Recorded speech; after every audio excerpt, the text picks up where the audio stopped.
Hello guys, welcome to the universal mystery tarot 1111। तो आज मैं आपके लिए एक कलेक्टिव रीडिंग लेके आ गई हूँ। टॉपिक आपने देखा है कि वो अपने दोस्तों से, अपने फैमिली मेम्बर से आपके बारे में क्या कहते हैं। तो ये जनरल होगी, कलेक्टिव होगी, जितना रेजोनेट करे उतना ही आपका है। बाकी चीज़ें छोड़ दे किसी और के लिए। जो चीज़ें आपसे रेजोनेट नहीं करती है तो जितना करती है उतना ही आपका है। तो चलिए देखते हैं। और ये जेंडर स्पेसिफिक रीडिंग भी नहीं है।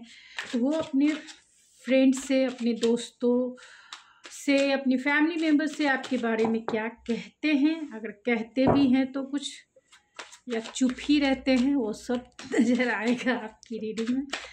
तो चलिए, प्लीज़ स्पिरिट, वो अपने दोस्तों से क्या कहते हैं, मेरे व्यूवर्स के लिए क्या कहते हैं, क्या कहते हैं मेरे व्यूवर्स के लिए। Strength, 9 of Cups and the 4 of Swords। अपने दोस्तों से क्या कहते हो। माय गॉड, इतने सारे। चलिए, 6 of Cups and 9 of Coins। In cards को मैं क्लेरिफाई कर लेती हूँ। तो 3 of Coins को क्लेरिफाई करे स्पिरिट। 9 of Wands। स्ट्रेंथ को क्लेरिफाई करे स्पिरिट। डेथ। 9 of Cups को क्लेरिफाई करें spirit. 7 of Coins। 4 of Swords को क्लेरिफाई करें स्पिरिट। 4 of Swords क्यों आया है। 2 of Coins। 4 of Swords। Ace of Cups। 6 of Cups को क्लेरिफाई करें spirit. 6 of Cups। Knight of Cups। 9 of Coins को क्लेरिफाई करें spirit. The lovers.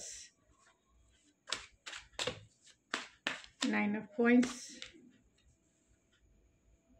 King of Coins and bottom of the deck है 6 of Swords। तो वो अपने दोस्तों से क्या कहते हैं। तो यहाँ पे सारे स्टार साइन हैं, means Gemini, Libra, Aquarius, Aries, Leo, Sagittarius, Taurus, Virgo, Capricorn and Cancer, Pisces, Scorpio है। Scorpio, Leo and Gemini, Aquarius, Taurus की एनर्जी सबसे ज़्यादा स्ट्रांग है। तो वो अपने दोस्तों से या अपने फैमिली मेम्बर्स से आपके बारे में क्या कहते हैं, आपके बारे में वो क्या कहते हैं।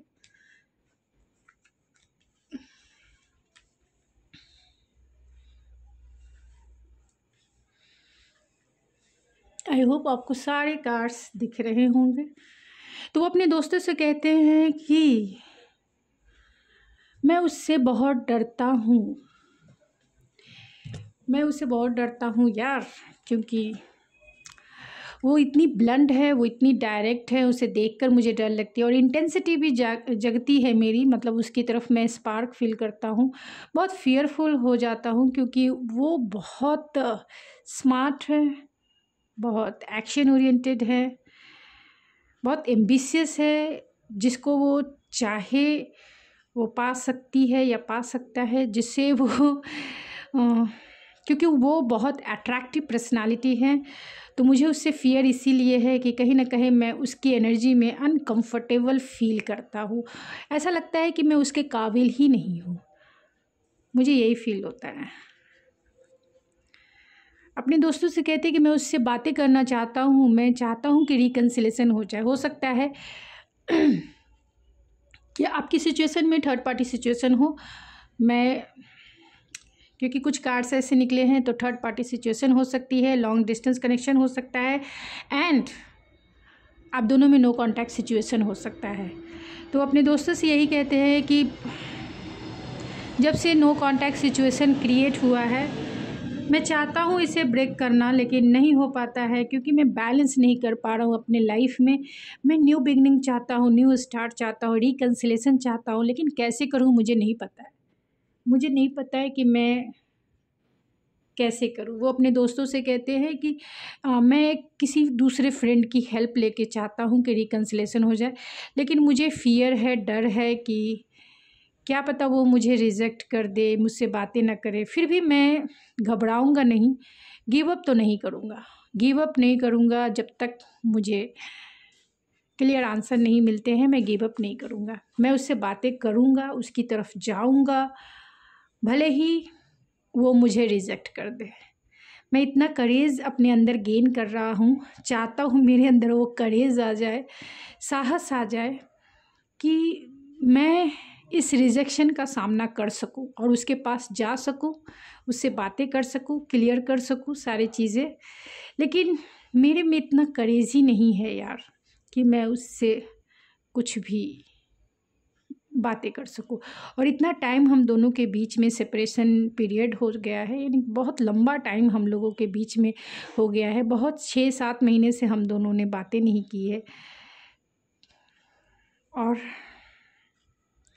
फीलिंग बहुत डिप्रेस वाली है, क्योंकि मैं चाहता हूँ अपनी फीलिंग्स को कंट्रोल कर लूँ। क्योंकि अगर मान लो कि हमारा रिलेशनशिप ख़त्म हो चुका है तो मुझ में इतना करेज होना चाहिए कि मैं इसे डील कर सकूँ एक सर्वाइवर के जैसा। अगर हमारा रिलेशनशिप ख़त्म हो चुका है तो इसके लिए मुझे साहस चाहिए कि मैं इसे फेस कर सकूँ, और वो मेरे पास साहस ही नहीं है। क्योंकि कहीं ना कहीं वो मेरी लाइफ की विश फुलफिलमेंट है, उसे मैं दिलो जान से चाहता हूँ। लेकिन स्थितियाँ सिचुएशन ऐसे हो गए कि मेरी विश कब पूरी होगी, कब मैं उसे देखूंगा, कब उसके पास जाऊंगा, कब उसे कमिटमेंट दूंगा, कब इस रिश्ते को मैं स्टेबल कर पाऊंगा, इसके लिए मैं पेशेंसफुल हूँ। कुछ समझ में नहीं आ रहा है, मैं बहुत कंफ्यूज भी हूँ। बहुत टाइम से मैंने वेट किया है, और वो भी क्या पता मेरे लिए वेट कर भी रही होगी, कर भी रहा होगा या नहीं कर रहा होगा। तो जितना लंबा समय जा रहा है सेपरेशन का, एक तरह से फेल्योर मुझे ऐसा लगता है कि मैं अपने विश को नहीं पा सकता। जो मेरी कभी ड्रीम हुआ करती थी, जो मेरा कभी ख्वाब हुआ करता था, अब ऐसा लग रहा है कि इतना पेशेंस बनाने पर भी वो ख्वाब पूरा नहीं हो पा रहा है। मैं चाहता हूँ ये नो कांटेक्ट का जोन टूट जाए, किसी भी तरह से सभी चीज़ें सही हो जाए सरफेस पे। बहुत नॉस्टैल्जिया फील करता हूँ, उसकी याद जब भी मुझे आती है उसकी यादों में खो जाता हूँ। बहुत प्यारी प्यारी उसकी बातें मुझे याद आती है, स्वीट मेमोरीज़ जो मेरे आँखों के सामने एक फ़िल्मी वे में आ जाती है। उसकी कही हुई बातें, उसकी क्रिएट की हुई मेमोरी मुझे जीने नहीं देती है, और मैं उसके लिए बहुत रोमांटिक हो जाता हूँ। जब भी मैं उसे याद करता हूँ मैं रोमांटिक हो जाता हूँ, और चाहता हूँ जाके मैं उससे प्रपोज़ करूँ, उसके साथ क्वालिटी टाइम बिताऊँ, उसके साथ एडवेंचरस करूँ, उसके साथ जीऊँ। लेकिन क्या करूँ, सिंगल हूँ, और वो भी अपने लाइफ में सिंगल ही है, और हम दोनों के पास चॉइसेस भी है। क्योंकि मेरी रिस्पॉन्सिबिलिटी भी है फैमिली की, और उसके पास भी रिस्पॉन्सिबिलिटी है फैमिली की।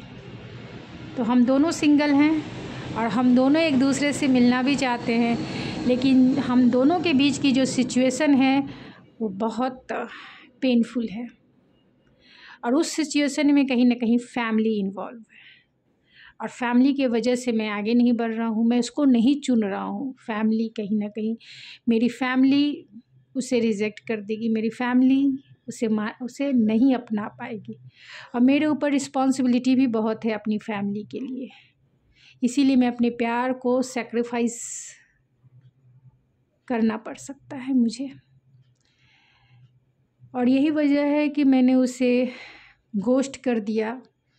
क्योंकि कहीं ना कहीं मुझे ऐसा लग रहा था कि मुझे ही सेक्रीफाइस करना पड़ेगा, अपने प्यार को सबोटाज करना पड़ेगा। मैं प्यार बहुत करता हूँ, लेकिन फैमिली के लिए मैं इस कनेक्शन को सबोटाज कर दूँगा। और वो फिर भी मैं उसे एक बार देखना ज़रूर चाहता हूँ, मिलना चाहता हूँ, बातें करना चाहता हूँ।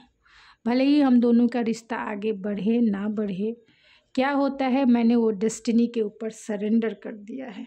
जो भी होगा मुझे मंजूर है, क्योंकि मैं ऑलरेडी डिवाइन के ऊपर बिलीव करता हूँ। अगर हमारा मिलना हुआ तो ज़रूर मिल जाएंगे, नहीं मिलना हुआ तो दुनिया की कोई ताकत हमें मिला नहीं सकती है। तो मैं उन पे बहुत विश्वास करता हूँ। देखता हूँ आगे क्या होता है। लेकिन ये जो सेपरेशन पीरियड है कहीं ना कहीं मेरे लिए बहुत पेनफुल होती जा रही है। उसका क्या हाल है मुझे नहीं पता, क्या करती है, क्या कर रही होगी मुझे नहीं पता। कोशिश करता हूँ जानने के लिए, कोशिश करता हूँ उसके नेबर से पूछने के लिए, कोशिश करता हूँ वो जहाँ काम करती है उसके फ्रेंड से पूछने के लिए, लेकिन उतनी जानकारी मुझे नहीं मिल पाती है। सोशल मीडिया पे भी मैं स्पाई करता हूँ लेकिन वो मिल ही नहीं पाती है, कहाँ है, मिल ही नहीं पाता है, कहाँ है, कौन सी आईडी से वो एक्टिव है पता नहीं। तो वो अपने दोस्तों से आपके बारे में क्या कहते हैं, you will get through this. तो वही मेरी नंबर 1, मैं उसके साथ एक क्लोजनेस चाहता हूँ, न्यू लव चाहता हूँ। अगर हम लोगों में कुछ नया हो सके, कुछ चीज़ें बैलेंस हो सके तो मैं ज़रूर उसे प्रपोज़ करूँगा और मैं उससे कोर्ट मैरिज कर लूँगा, क्योंकि कुछ चीज़ें मुझसे बर्दाश्त नहीं होती है और मैं मानता हूँ कि this could be the one, वो वर्दी ऑफ लव है। वो प्यार, वो मैं जैसा पार्टनर चाहता था वो बिल्कुल वैसी ही है, वैसा ही है। इसीलिए मैं उसके लिए, मेरे दिल में बहुत रोमांटिक फीलिंग्स है। मैंने जैसी कल्पना की थी वैसा ही वो पर्सन है और बहुत स्टेबल है, ग्राउंडेड है, नर्चरिंग, केयरिंग, काइंडनेस से भरा हुआ वो पर्सन है। और उसकी यादें मुझे इतनी सताती है, कभी कभी रात को तो मैं बेचैन हो जाता हूँ क्योंकि मेरे अंदर बहुत सारी रोमांटिक फीलिंग्स आती है। उसे किस करना, उसके साथ क्वालिटी टाइम बिताना, उससे रोमांटिक बातें करना, उसको छूना, उसको देखना, उसको टच करना कितना स्पेशल होगा ना। तो वो अपने दोस्तों से ये भी कहते हैं कि मैं उसे मैनिफेस्ट कर रहा हूँ या कर रही हूँ अपने लाइफ में लाने के लिए। इसीलिए मैं सेल्फ लव की प्रैक्टिस कर रही हूँ या कर रहा हूँ कि वो मेरे पास आ जाए और हम दोनों के बीच में जो दूरियां हैं, जो कॉन्फ्लिक्ट है, वो सब रिलीज़ हो जाए और हम दोनों फिर से मिल जाए, हम दोनों एक दूसरे के हो जाए। और मैं कहीं ना कहीं उसके बारे में जानना चाहता हूँ हम दोनों का जो नो कांटेक्ट सिचुएशन है उसमें मेजर चेंजेस आए, क्योंकि कुछ आंसर मुझे चाहिए कि आखिर क्यों वो इतनी साइलेंट हो गई है या हो गया है। हम दोनों के बीच में इतनी केमिस्ट्री रही है, इतना प्यार रहा है, फिर वो क्यों इतना साइलेंट हो गई है या हो गया है। मुझे ऐसा लगता है कि इस नो कांटेक्ट सिचुएशन में मैं अकेला हो गया हूँ। फिर भी मैं कोशिश ज़रूर करूँगा उसे के पास जाने के लिए, लेकिन कुछ भी हो जाए मैं उसे अपनी फीलिंग्स ज़रूर बताऊँगा। लेकिन मैं कभी कभी बैक स्टेप भी हो जाता हूँ। इसकी वजह कहीं ना कहीं मेरी हेजिटेशन है, मेरे वुंड्स हैं, मेरे इनर चाइल्ड वुंड्स हैं, जिससे मुझे उसके ऊपर काम करना पड़ेगा, क्योंकि मैं उसके लिए एडिक्टेड फील करता हूँ। मुझे में को डिपेंडेंसी का इशू हो सकता है, पैशन फील करता हूँ, बहुत एडिक्टेड फील करता हूँ, एक पुल फील करता हूँ। ऐसा लगता है कि मैं उसके साथ एक सेक्सुअल केमिस्ट्री, एक इंटीमेसी केमिस्ट्री को फील करूँ। मैं इतना रोमांटिक पैशनेट हो जाता हूँ, कभी कभी मेरी स्लीपलेस नाइट होती है। चाहता हूँ कि मैं उसके साथ एक हेल्दी सेक्सुअलिटी फील करूं। बहुत सारे साइन एंड सिंक्रोसिटी भी मुझे मिलते हैं और इससे मुझे लगता है कि वो मेरा सोलमेट या वो मेरी सोलमेट है, या फिर हम दोनों का डिवाइन कनेक्शन ज़रूर है, डेफिनेटली है। और मैं इसके लिए उसकी तरफ बहुत एक बड़ा पुल फील करता हूँ, चाहता हूँ उसको मैनिफेस्ट करना, चाहता हूँ उसके कॉल को मैनिफेस्ट करना, किसी भी तरीके से वो मेरे पास आ जाए। क्या करूँ यार, तुम ही कुछ बताओ मुझे, क्या करूँ मैं ऐसे समय में, मुझे कोई गाइडेंस नहीं समझ में आ रही है। तो वो अपने दोस्तों से आपके बारे में क्या गाइडेंस लेते हैं, क्या गाइडेंस मिलता है उन्हें, एफर्ट्स। तो उनके दोस्त कहते हैं मॉडरेशन और nature, compassion and leadership and self love. बहुत अच्छा। तो उनके दोस्त कहते हैं कि अरे यार मैनिफेस्ट कर रहे हो ना तुम उसे, मैनिफेस्ट करने के लिए तुझे सेल्फ लव की प्रैक्टिस करनी होगी। सेल्फ लव की प्रैक्टिस कर और इस रिलेशनशिप की लीडरशिप तू अपने हाथ में रख। तूने उसके ऊपर क्यों छोड़ दिया है? वो क्या करेगी या क्या करेगा? अगर तुझे बातें करनी है तो तू डायरेक्ट एफर्ट्स लगाओ ना, डायरेक्ट एफर्ट्स लगाओ और अपने रिश्ते को बैलेंस करो, उसे प्यार से समझाओ, प्यार से चीज़ों को हैंडल करो। और जो भी चीज़ नेचुरल है वो नेचुरल फीलिंग्स है। अगर तूने उसको घोस्ट कर दिया, तूने उसको ब्लॉक किया, या जो भी रीज़न तुम दोनों के बीच में रही है, तुम दोनों बैठ के आराम से,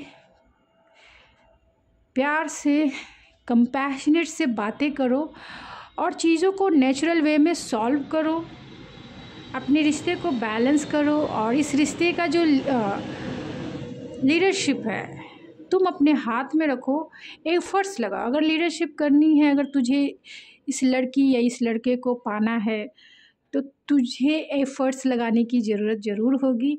तो एफर्ट्स लगाओ। और लीडर जो इस रिलेशनशिप में लीडर होता है उसे ही एफर्ट्स लगाने की ज़रूरत होती है। तो इतने टाइम से अगर उसने तुझे कांटेक्ट नहीं किया या तुझसे उसने बात नहीं की तो डेफिनेटली कहीं ना कहीं वो टेंशन में हो सकती है, या हो सकता है उसे लग रहा होगा कि तू ऑलरेडी उसमें इंटरेस्टेड नहीं है। तो तू इस रिश्ते की कमांड ले, क्योंकि तेरा रिश्ता ऑलरेडी डूब रहा है, ख़त्म हो रहा है। तू इतना करेज क्यों सोचता है? एक बार हिम्मत जुटा और इस टूटे हुए रिश्ते को फिर से तू जोड़ ले और तू दिल से मैनिफेस्ट कर, खुद पे फोकस रह, वो ऑलरेडी तेरी तरफ अट्रैक्ट होगी। तो गाइस मैंने ये कोशिश की है आपको उस सिनेरियो को पूरे परफेक्ट वे में एक स्टोरी फॉर्म में आपको सुनाने की, मतलब क्या कॉन्वर्सेशन रही होगी वैसी रीडिंग मैंने की है। अगर पसंद आती है तो प्लीज़ मेरे चैनल को ज़रूर सब्सक्राइब करें, लाइक करें एंड शेयर करें। मैं मिलती हूँ आपके नेक्स्ट रीडिंग में, तब तक के लिए थैंक यू सो मच।